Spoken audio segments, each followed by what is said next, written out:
I declare the meeting open, and welcome to everybody. We're smaller in number today. I think the holidays are beginning to take their toll, and it was a bit of an adventure to continue meetings through August. But I'm very grateful for the support coming in from all around the world. So welcome everybody. Particular welcome to our visitors, and I would ask Clive to help me identify the visitors and let them say hello to the club. I will do that. Actually, could I start? I see that Matt JAFFA's here early, so perhaps if Matt could say a quick word himself to say hello, and then move to the Rotary visitors. Thank you, President David. I'm Matt Jaffa. I'm the Senior External Affairs Manager for London for the Federation of Small Businesses. Thank you, Matt. Thank now we'll you, have Matt. a look. I'll look around the screens. And, Grace, would you like to introduce yourself? Grace from Johannesburg. Hi, everybody. I'm Grace van Zyl. I'm the Centennial President of the Rotary Club of Johannesburg. We turn 100 in April 2021, and it's a great pleasure to be here. Good to see you. Good to see you. Let me have a look. Oh, yes, Gazala from London Centenary. Would you like to introduce yourself? To unmute myself. Okay, thank you, Clive, for inviting me to your meeting. I'm Gazala Chapman, the president of London Centenary E-Club, and I bring greetings from my club. Lovely to see you. Thank you. Anne Hill. Anne is with us again. Anne, would you like to introduce yourself again, please? Good afternoon, everyone. My name is Anne Hill. I was on last week, and I bring greetings from the Rotary Club of Gourock on the west coast of Scotland. As I said last week, I'm staying a year in London with a view to actually relocating for good. Thank you. Thank you. And Victor, would you like to introduce yourself, please?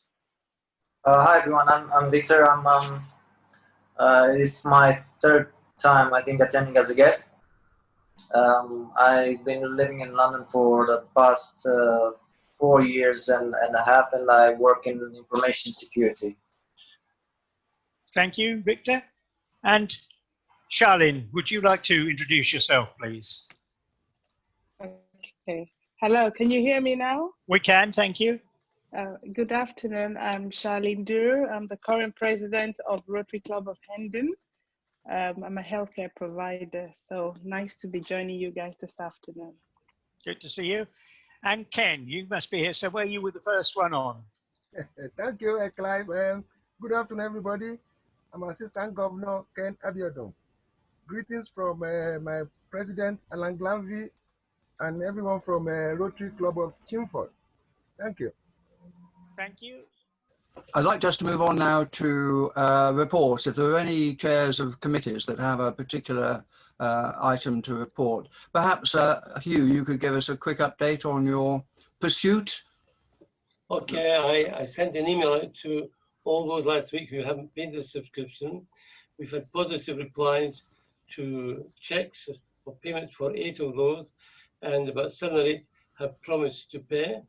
So that is progress, but it still leaves quite a number who have still to pay. So if any who haven't paid and who are listening, please could you settle your subscription for this year as soon as possible. We will have the details of our bank and my address if you want to send a check. Thank you very much indeed. Thank you, David. Thank you very much.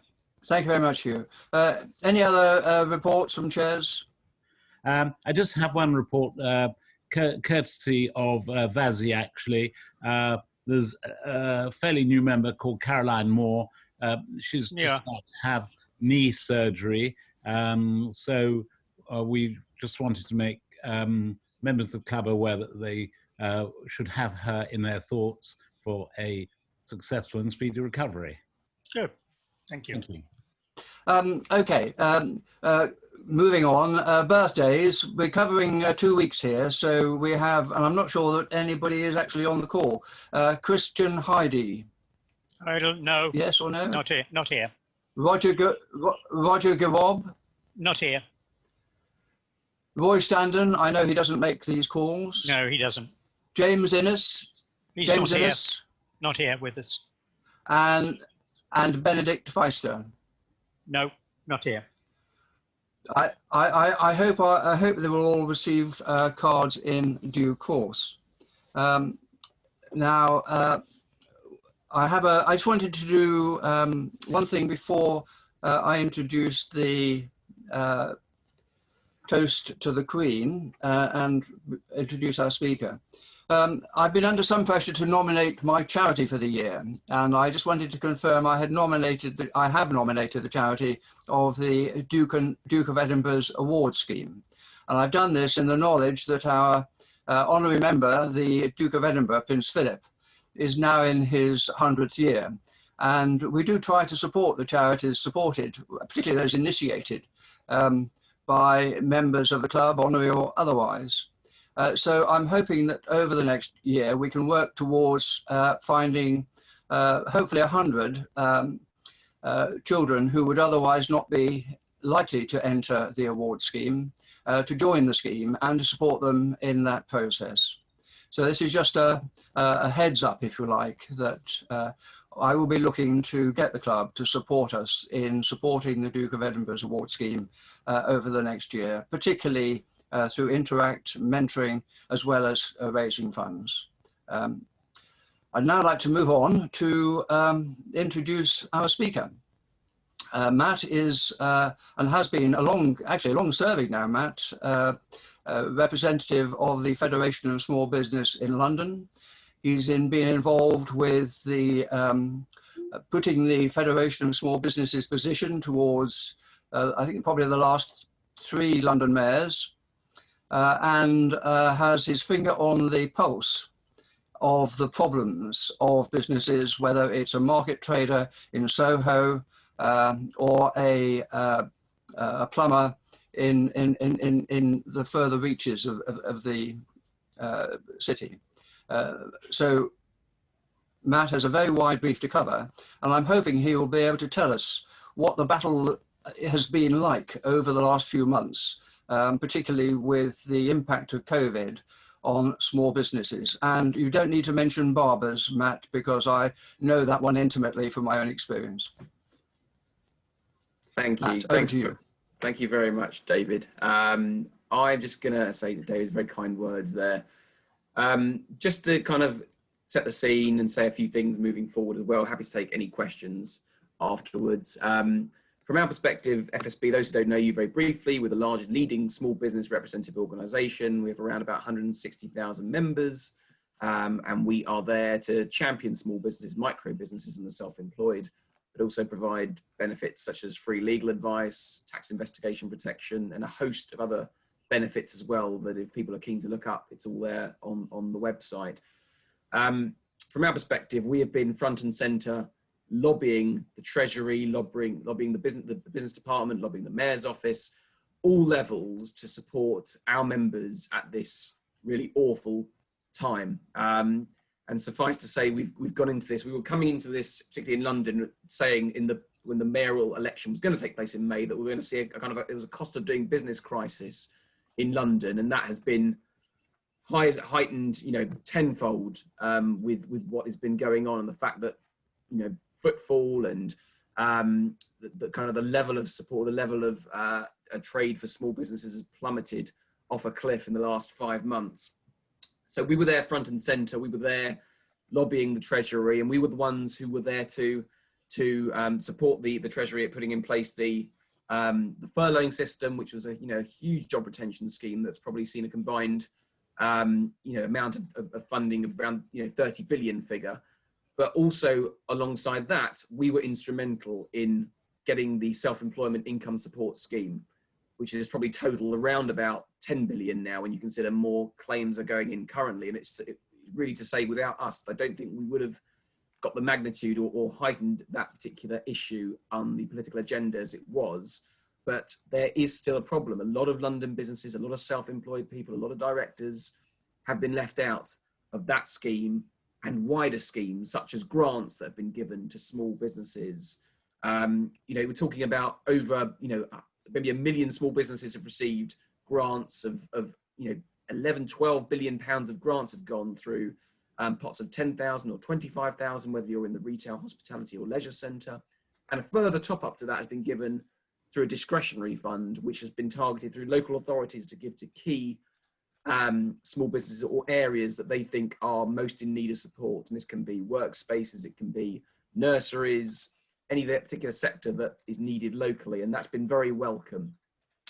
For us, it's a case of our members have been seeing, particularly if you're in central London, footfall drop 80%, 90% currently, and it's still slow to get that back up and running. And the government has been very supportive through the banks to put in place loan schemes, a coronavirus business interruption loan scheme that has seen around £12 billion going to small businesses, and 30 billion through a bounce back loan scheme as well that's been very well received, which the government's underwritten to reduce the risk to lenders.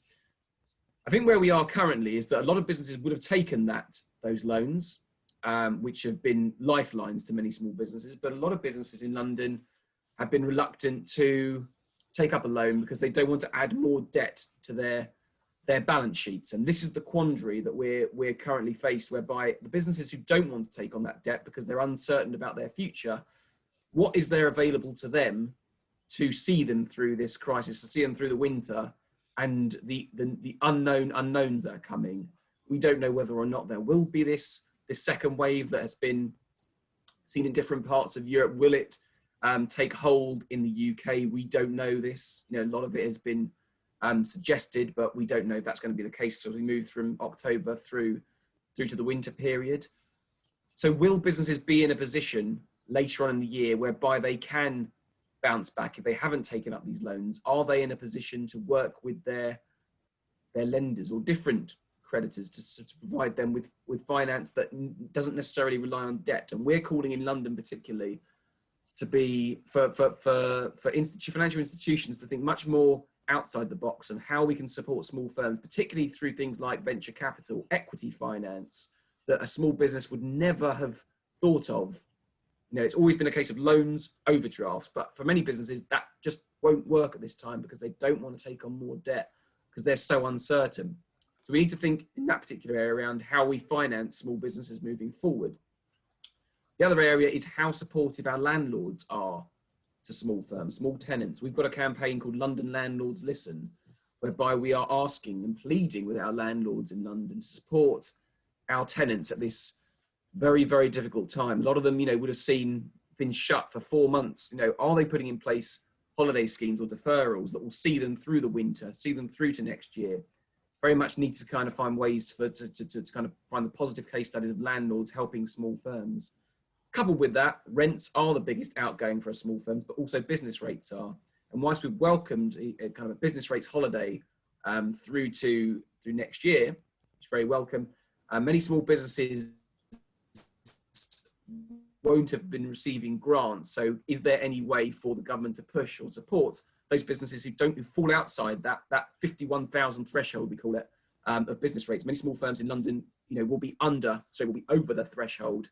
And they wouldn't have been able to take that support because they are just too, in central London, in the city of London, you fall out of those categories. So is there the support available to those businesses? Again, something for the Chancellor to think of when he makes that autumn budget later on in the year. It's great to have Bob Blackman on the call currently, being in government currently. So any support could be welcome there. The other area that we've seen is that whilst the furloughing system starts to come out of operation, and we see that it will be fully back to employers to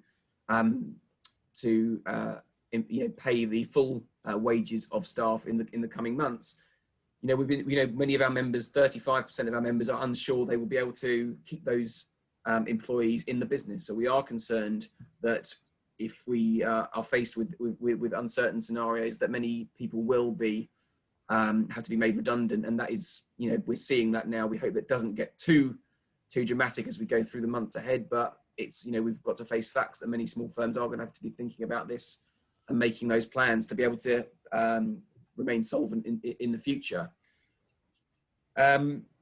So those are kind of the areas from the finance perspective. The other areas in terms of job creation, we've really argued that we need to see job creation front and centre of any future budget that the Chancellor announces. So any way of reducing national insurance contributions will be welcome, particularly those taking on young employees and apprentices at this time.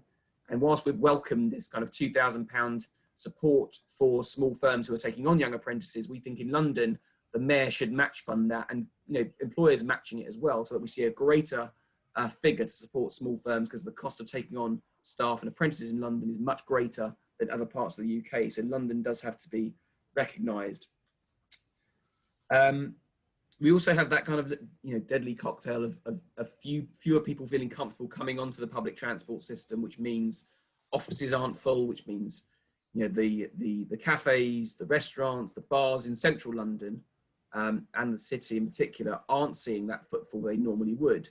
So we need to think about how we start to finesse the messaging from government and the Mayor of London, that it all works together, that we are at a position where we're going above and beyond to make the public transport system safe for people to come back into the centre of London, so that we can start to see that footfall increase from 20 to 30 to 40 to 50 upwards to a level that is manageable for many central London businesses. And yeah, I mean, those are kind of the key issues. And we haven't even started to mention the fact that we have a transition period coming to an end where we will leave the EU after this transition period at the end of this year. So if a deal is not in place and the EU-UK trade relationship is not in place that fully accommodates small businesses, there is that we can't ignore. It is going to be front and centre for many small firms in their thinking, particularly as they look to create more jobs and get talent from other parts of the world and maintain that EU workforce that has been so critical to many areas, particularly around construction and hospitality, if we want to move forward. So that's just to name a few challenges that are in place. But the businesses we speak to, they remain stoic, they remain steadfast in their desire to get through this and find ways. But they need government, they need landlords, they need the Mayor of London, they need all these players on side to really support them at what is very difficult trading conditions for many small businesses across London and the UK. For that, I'll stop there and gladly take any questions. Thank you very much indeed, Matt. Certainly, there are many questions that I could ask, but I'd like to be last in the line. Clive, would you look after the questioners? Is there anybody who'd like to lead off with a question for Matt? You could just, well, yes, Ridian. Thanks for that, Matt. I'm very conscious that small businesses are really in some difficulty in the front line at the moment. Some years ago, I, as a lawyer, acted for HSBC in a small equity fund. They had regional equity funds around the country, and my firm's Reading office acted for the bank in relation to small investments. And one of the great problems with small investments is first of all, the cost of due diligence, and secondly, the cost of the legals.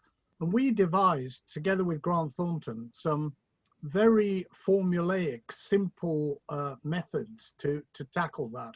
We actually had an investment agreement which was only 2 pages long, for example, and in the form of a letter. And I'm wondering, are those institutional responses available out there now, and are the professionals, the accountants, the lawyers and so on, are they actually available to tackle that? I mean, if you ask any small firm who they go to in terms of external business support, they will say their accountant first and foremost. I've not seen enough from the actual banks whereby where a business is refused a loan, what should happen is a business is refused a loan in overdraft and they are signposted to another form of finance or another lender or another credit institution that would suit their needs. But I'm still uncertain that the current finance landscape accommodates small firms who want to take out or find ways to get an angel investment or a venture capital funding or equity finance, you mentioned through HSBC. We genuinely believe that whether it be the City UK or the banks need to come together and put together some form in place whereby small firms can take advantage, and whether it be your landlord or thinking innovatively of someone who can take some of the risk away or provide you with a level of equity finance and it can see you through rather than just relying on debt finance. As I say, many small firms just don't want to be in a position where they are faced with more debt, and we're hearing more scenarios whereby they are being refused mortgages, for instance, because they maybe took out a bounce back loan that was they had to take it at that time or they would have gone under. So it's all these things need to be thought of, but thought of quickly to support a small business that is really facing the abyss, so to speak. So what are you doing as an organization in relation to equity providers, whether they're subsidiaries of banks or indeed the smaller end of the private equity market? I mean, we'll work closely, particularly with the London Growth Hub or the Mayor of London's office, working on this kind of London Recovery Board. There's a recovery board, there's also a transition board as well, working on all these particular areas. So there are major banks, there are insurance providers, they're all sitting in these particular areas as well. So it's for us to kind of promote and lobby and provide anecdotally what our members are telling us or what they need. And then it's a case of working, whether it be the LEAP, whether it be the Treasury, the banks, to try and find solutions in this particular area. We think we need to think outside the box this time because these are, as you say, very, very uncertain times and just, just never seen in our lifetime. But all landlords, for example, are going for turnover rents now, aren't they? Because the I don't know if they are. Some are, but some aren't. Is that right? I mean, yeah.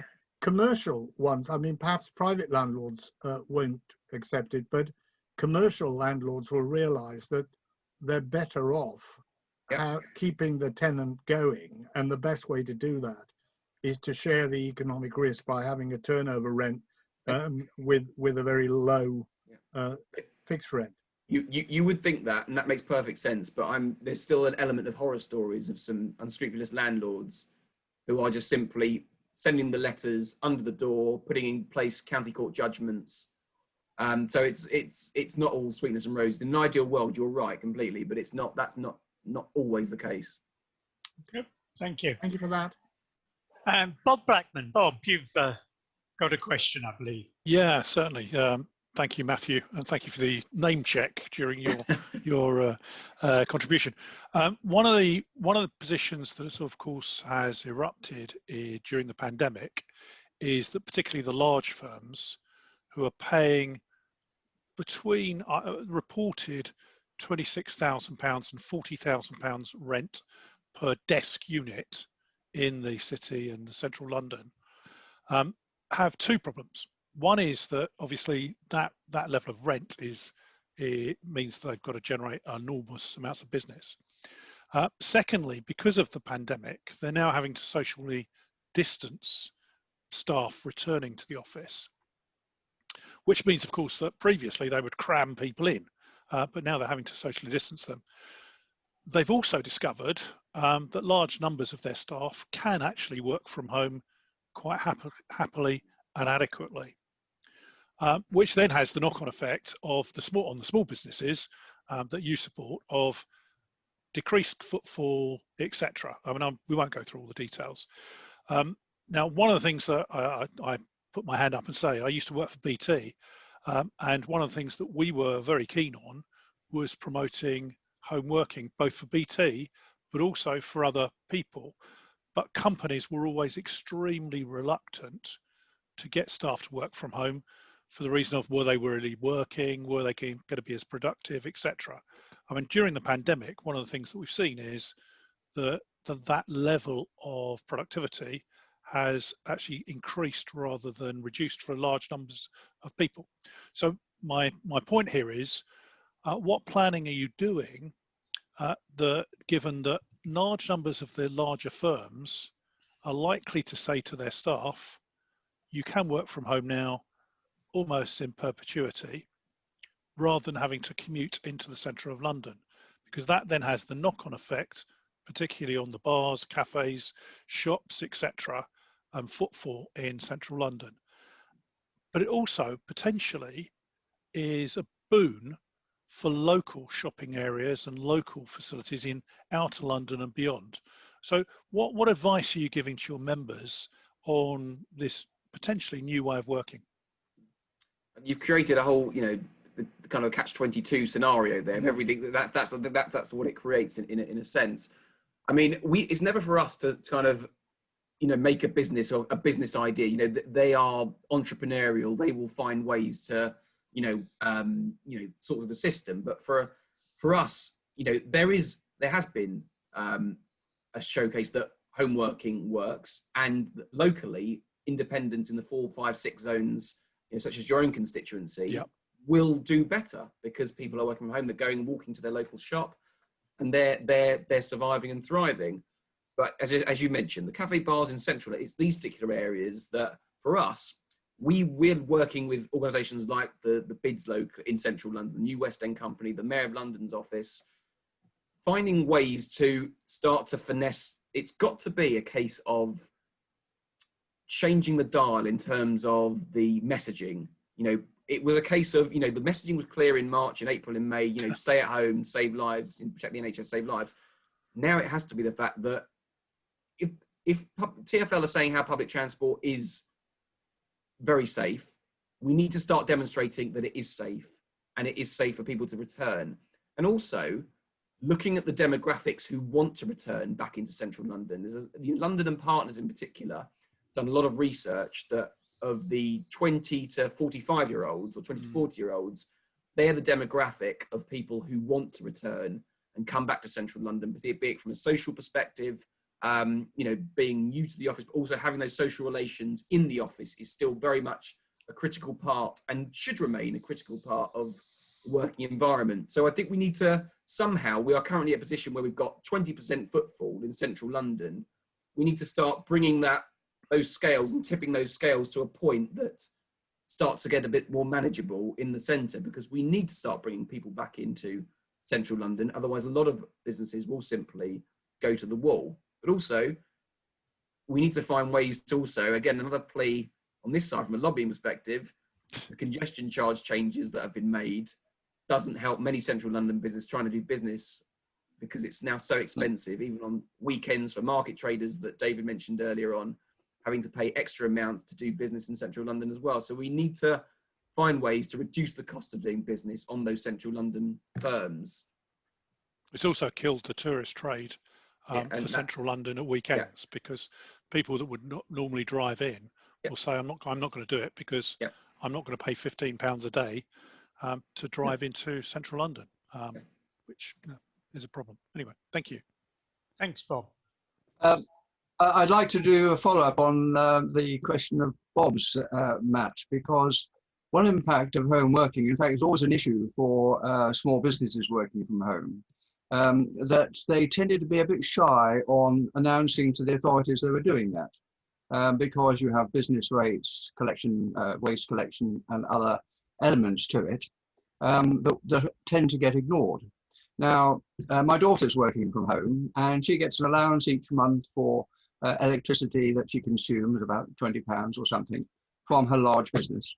But she's not been warned that she is actually likely to impact on her equity interest in the property, because as part of the property is being used for business purposes, albeit not her business purposes, no one is taking responsibility for that. Now, I see that there being an interest in the FSB getting a level playing field here, and either the bigger businesses pay for the impact, the business rateable impact of people working from home, or the government releases that threat from the small businesses that perhaps do it at the moment. I'll be completely honest with you, David. That's not something that's come across my desk during this, but I've written a note of it, and it's something I will definitely take back. Because you say working from home, a lot of you know, people in particular are going to see all their bills go rocketing whilst they're working from home as well. But also, it's also from an insurance perspective, do you have to be covered from, you know, kind of a business insurance perspective, working or operating from home at the same time? So that's another added cost, maybe to the employer or to the employee. So I've jotted that down as a point, David. So thank you. Well, I was thinking businesses might be releasing a lot of their costs by having people work from home and reducing the size of their spaces, but that cost needs to fall somewhere. Yep. Or the government gets no benefit. Sorry, that was a follow-up question. Thank you. Do we have any other questions? Harry.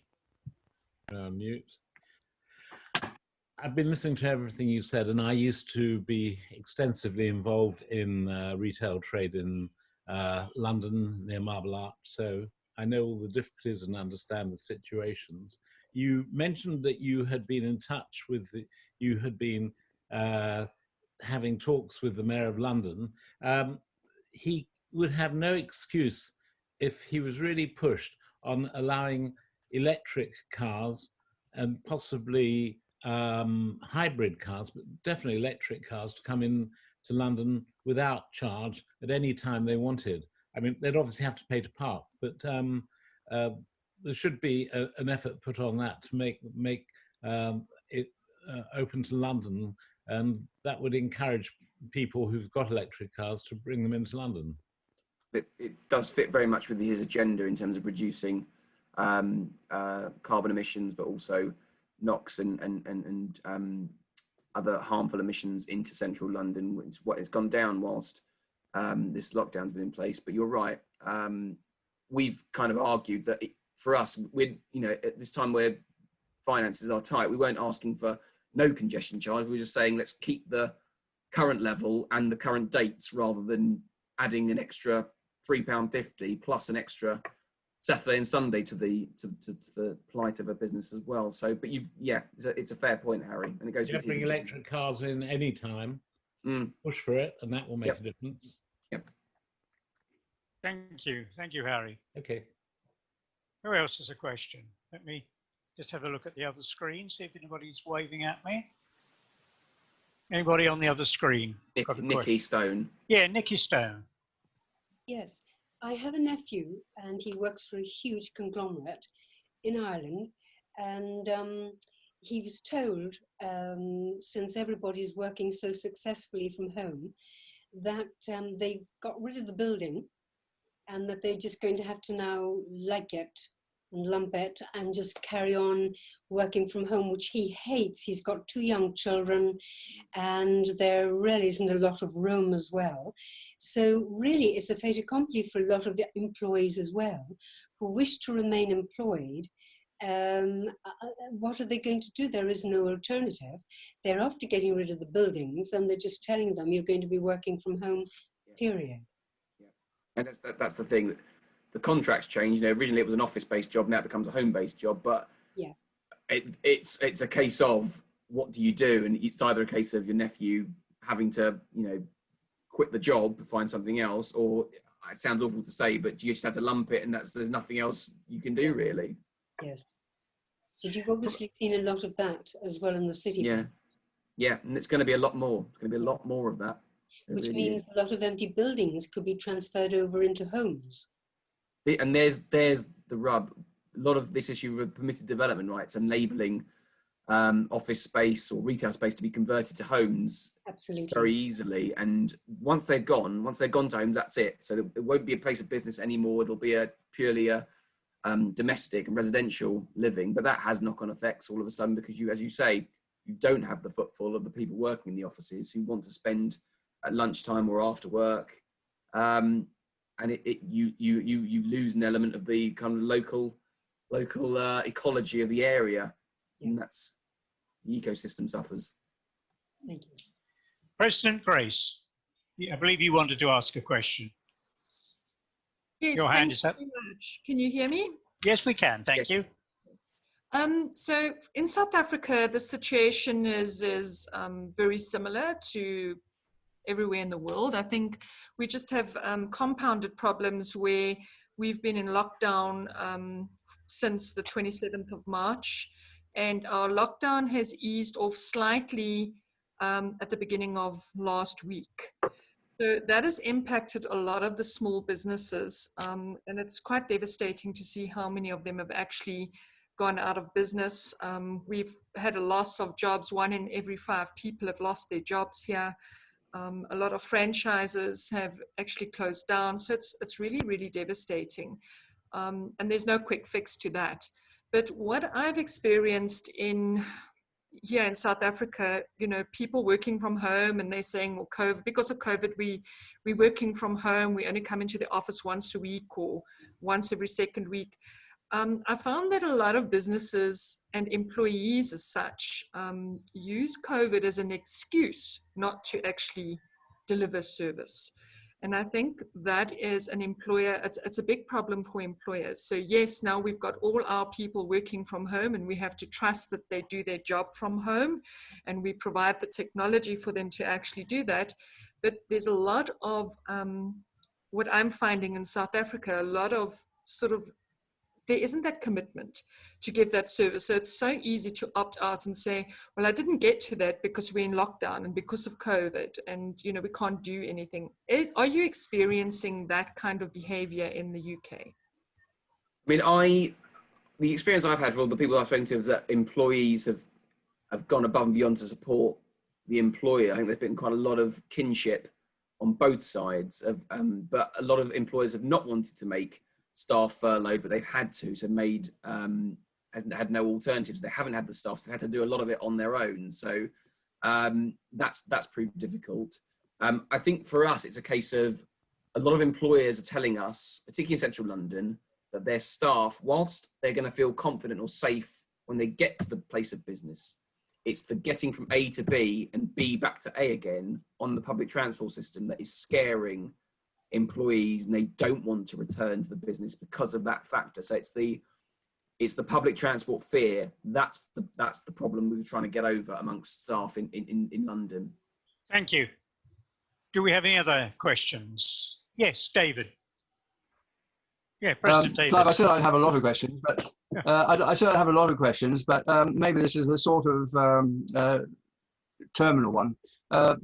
Matt, you mentioned the last period of furlough, the lockdown, and you look a short distance forward, perhaps towards Christmas, and people getting back to some sort of normality.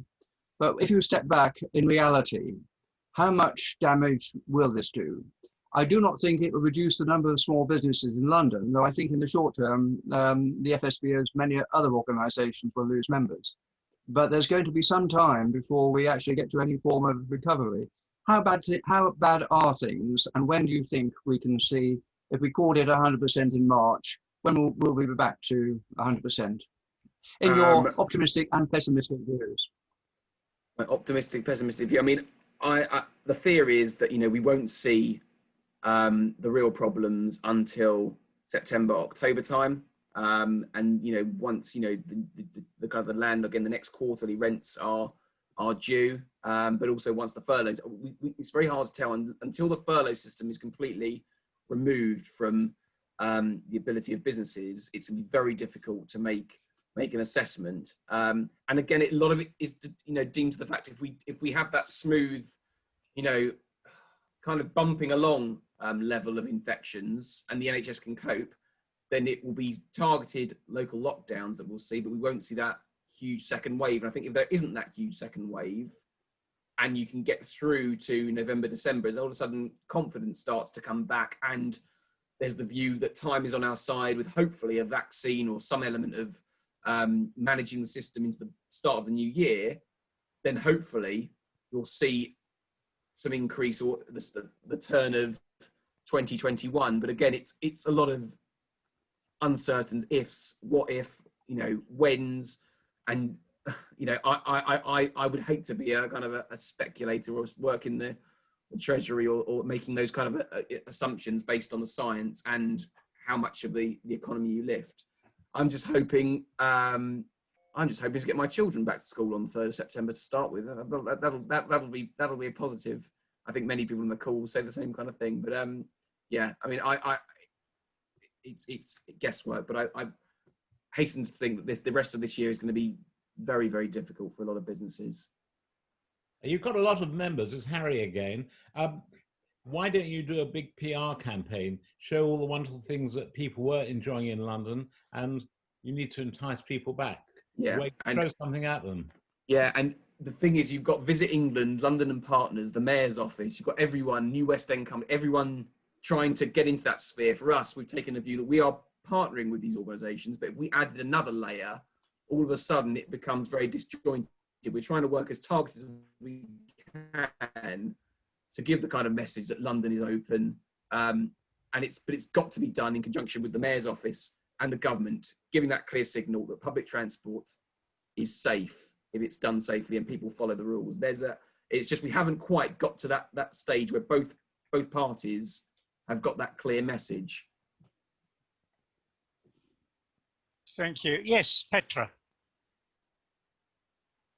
Yeah, hi. I agree with Matthew that getting the kids back to school is an important point, and this also determines where people have their homes and live. Now, having been in banking for many, many years in London and having worked with a pretty international crowd, I see the discussions in my friendships circles going like, where should home be?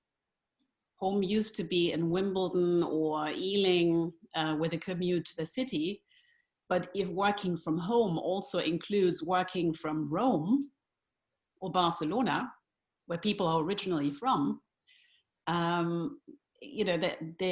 banks will probably be slower to move. I mean, people have been using that system at the moment, and this is why London is probably exceptionally quiet.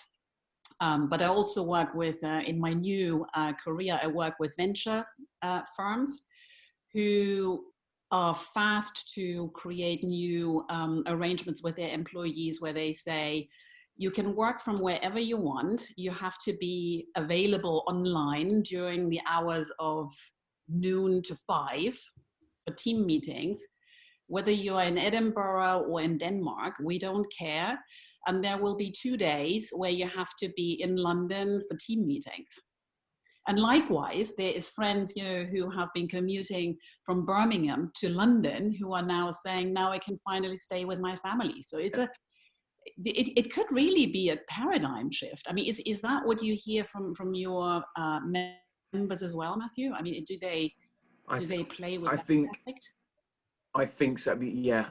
I mean, I think in certain sectors, I think definitely office-based sectors. I think that is a real change in culture. But it's going to start with the large businesses. If you're a big bank, you've got that culture change you can bring. If you're a small business and independent with 10 staff, it's difficult. It's harder to have that element. But we still have whether or not we want to maintain our retail offering, our cultural, our creative, our tourism related sectors that rely on a healthy, vibrant, independent business sector that we have to be able to accommodate. And that's the area we must focus on if we are to ensure we don't have a donut effect where everyone leaves the center and suddenly we see the outer rings going even further. Because we are seeing more online retail, we're seeing more people moving further afield, but we can't lose it all. That's the question. We have to find a happy medium.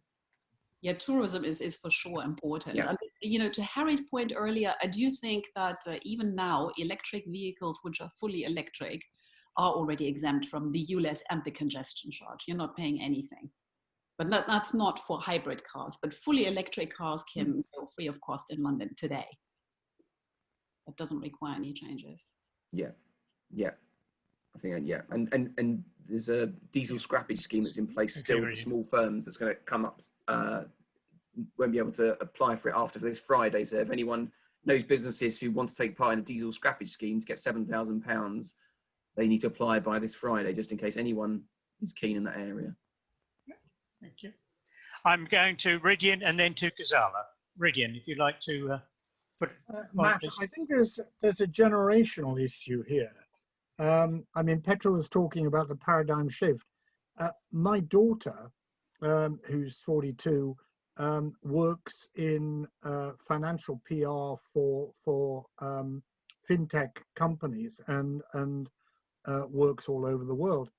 The young people in her office, we have to remember, they don't have the sort of homes. I live in Ealing, and with a big garden and space and so on. The young people are living maybe in flats. They want to go back to the office. Their office is in Covent Garden. So there's a kind of a generational question here. And the difficulty that my daughter's firm is experiencing is you can't, it's like a bit like being pregnant. You can't be a little bit pregnant. You can't just open the office a little bit. The costs associated with opening the office in terms of deep cleans, in terms of managing bubbles, all these kind of COVID protective things means they're either in or they're not. You know, it's not feasible. Have you got some comments on that from the viewpoint of your association? We don't, from a generational, we don't, but as I say, working closely with London and partners in particular, they have crunched the numbers in terms of what you were just talking about that generational aspect, and those that feel comfortable, those that don't feel comfortable coming back into central London. And it is that younger generation who are desperate to get back into central London and have an element of normality in terms of their social activities in London. And that's, you know, it's a case of how can we get that normality back safely as quickly as possible, and it's that pressing thing that we need to accommodate. But of course, you hear the issue about, you know, the COVID being spread, you know, whether it be more amongst younger generations and, you know, those business, you know, people who want to go into bars, into clubs. It's the theory is it's rife amongst, you know, those kind of that close proximity of those social activities. So it's very, very difficult. And again, no definite, no certainties, no answers that I can give in that particular area. Thank you. Ghazala. Thank you, Clive. Yes, I'm just following up on Petra's comment there, because my office is in Houston, Texas, and our project itself is in Australia, Perth. And I actually coordinate in between all those three, sitting in here in England. I used to live in Berkshire, but I moved my house from there to Cheshire because I've got huge area of land around me. And why should I be sitting in a smaller area when I can enjoy the nature around me? So I think this paradigm shift is going to stay. The people who can work from home and be comfortable in their surroundings, I think they will just take, advantage of the current situation and continue with that. And there's no reason for you to be stationed exactly in the same city and same country and same town. Because for me, I go, every 2 months, I'm on a plane. I used to be anyway, going to another country to attend a meeting, but I don't do that anymore because everyone is gone on Zoom or any other Teams or whatever they're using. So I think this is positive in some ways.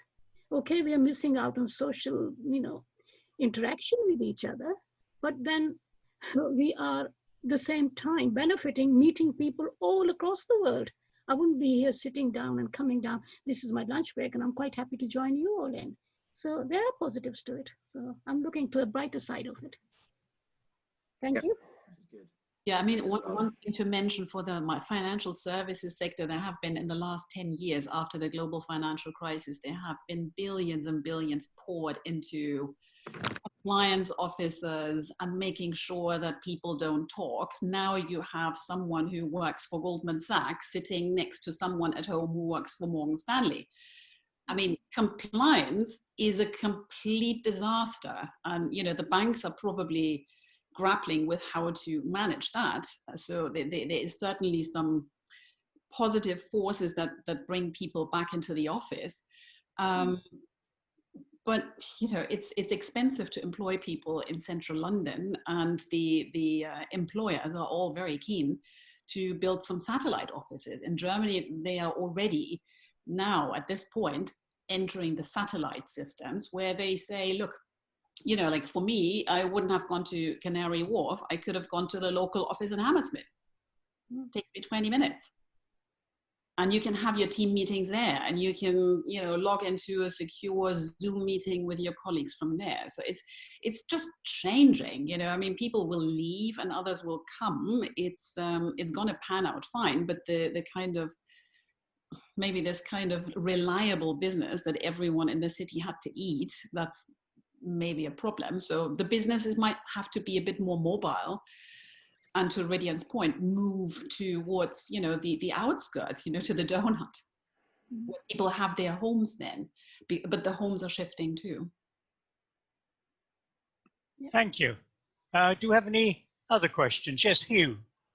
Matt, how do you predict the Chancellor will recover these billions of outlays for furloughs, etc.?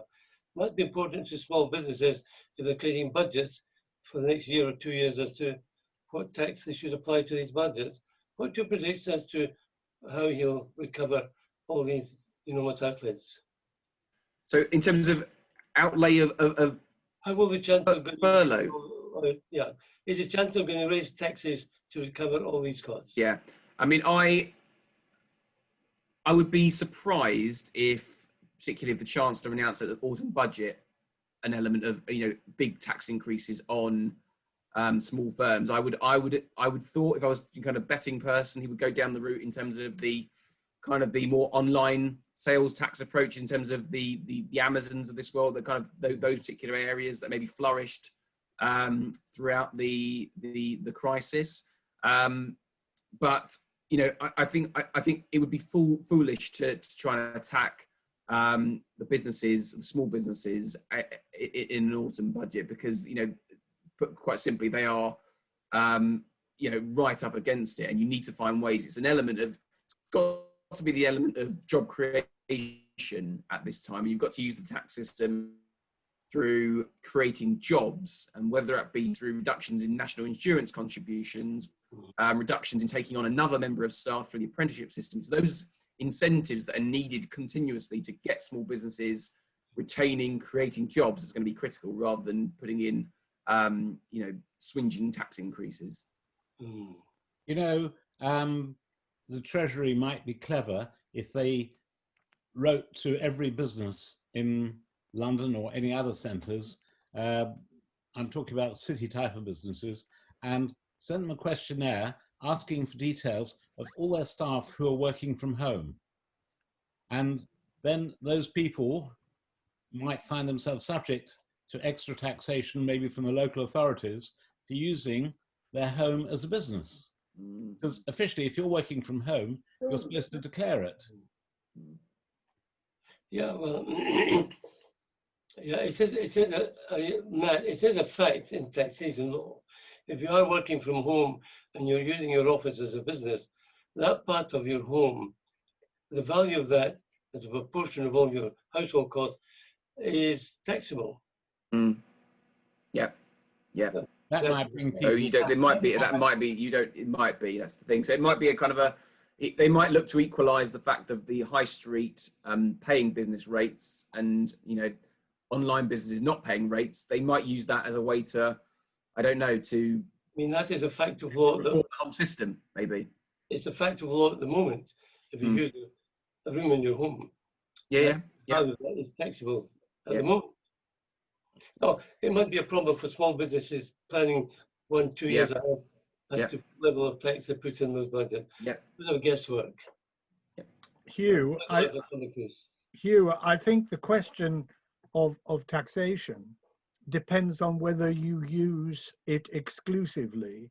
I think if you only use your property incidentally, for instance. Oh yes, that's right. Yes. You know, if people use it on an occasional basis, then it doesn't affect your capital gains tax or your rateable or subject to business rates. But the issue which arises are people who are actually building offices in their gardens, which are quite clearly intended to be permanent business accommodation, and they would be subject to both issues. Oh yes, absolutely. I do agree with you. If it's temporary, you ignore it. But if it's permanent, but what is permanent? Yeah, 1 year would be certainly permanent. Thank you both, and thank you, Matt. I really just wanted to follow up on Petra's observation about security, the difficulty about working from home. Currently, all the people working from home are knowledgeable about their jobs. They're doing the jobs they did at work, and they're doing them at home, and they've been trusted to do them because they're regarded as experienced employees. But we're moving to a situation, you were talking earlier about supporting apprenticeships. Now, the essential element of an apprenticeship is training on the job. It's learning by doing to a significant extent. You can't do that remote from your trainer. You can learn a lot online, but ultimately you need to have somebody to learn, who will teach you the subtleties of your work. And I see a big clash between a company that wants to train people and a company that doesn't need to train people.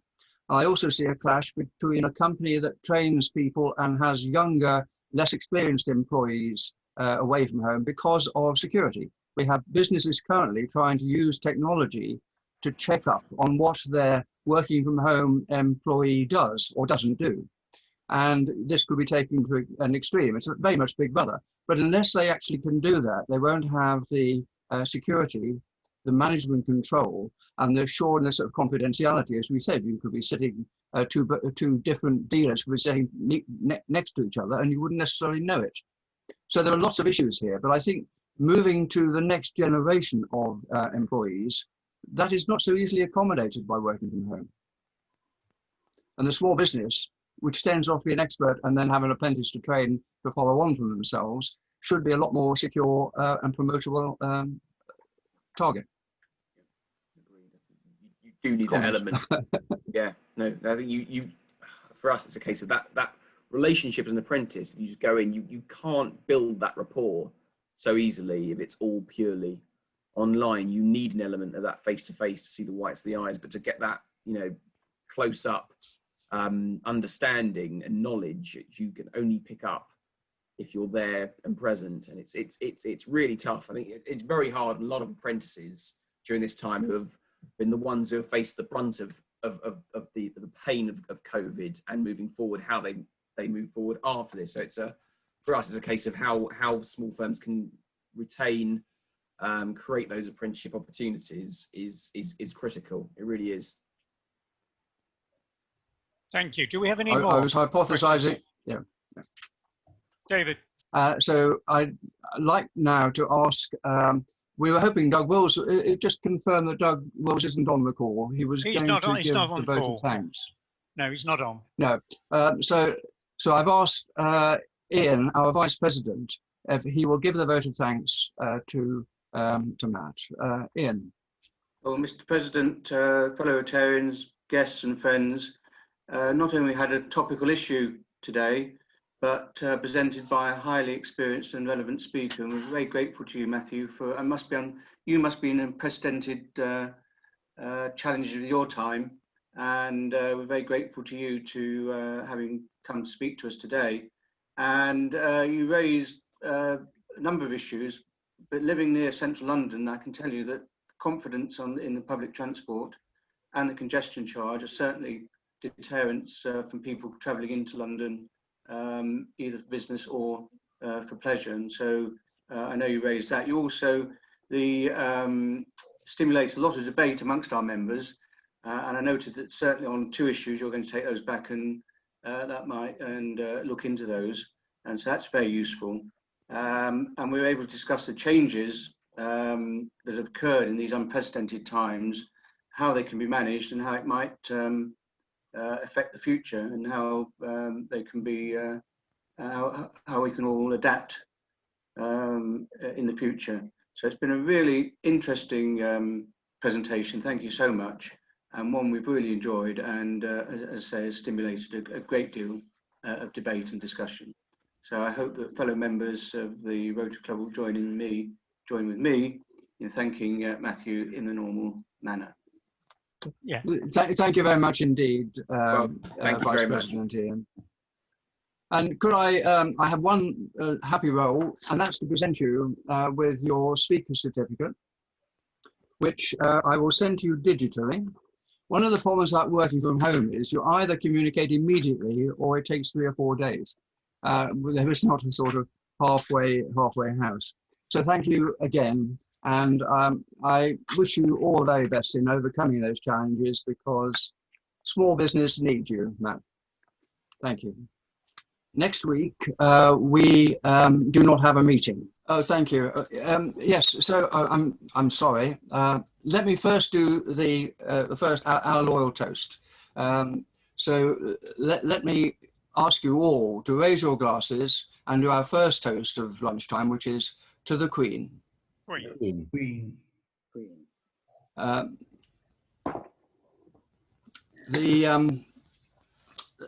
I'll give the final toast in a moment or two. So we have we've not had a break in meetings for an unprecedented period of time, but we're going to have a break next Monday to give the chance to the administrators and everybody else to actually have a weekend off.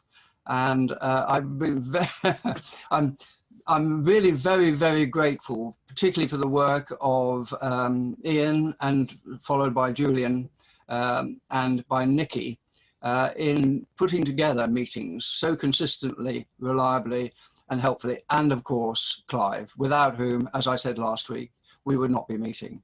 So next Monday, no meeting. The 7th of September, we have a quarterly business meeting, followed by, I'm very grateful to announce, a talk by Helen Fry on the Secret War, M19s, Operations in Europe and Evasion. I also want to give preliminary warning of the International Peace Day, which Vazi has been working on incessantly for months now. She's got a high grade of speaker, four very highly qualified speakers. It's going to be a major session, and it's on the 21st of September. So more will be announced later, but please keep that date available to yourselves. So thank you, everybody, and I will now give you the final toast of the day, which is unmuted, perhaps, Clive, if possible. Yes, a lot of people have muted themselves. I've got them all unmuted, but they are now. Okay, you're all unmuted. Unmute yourselves. Rotary and peace the world over. Rotary and peace. Thank you.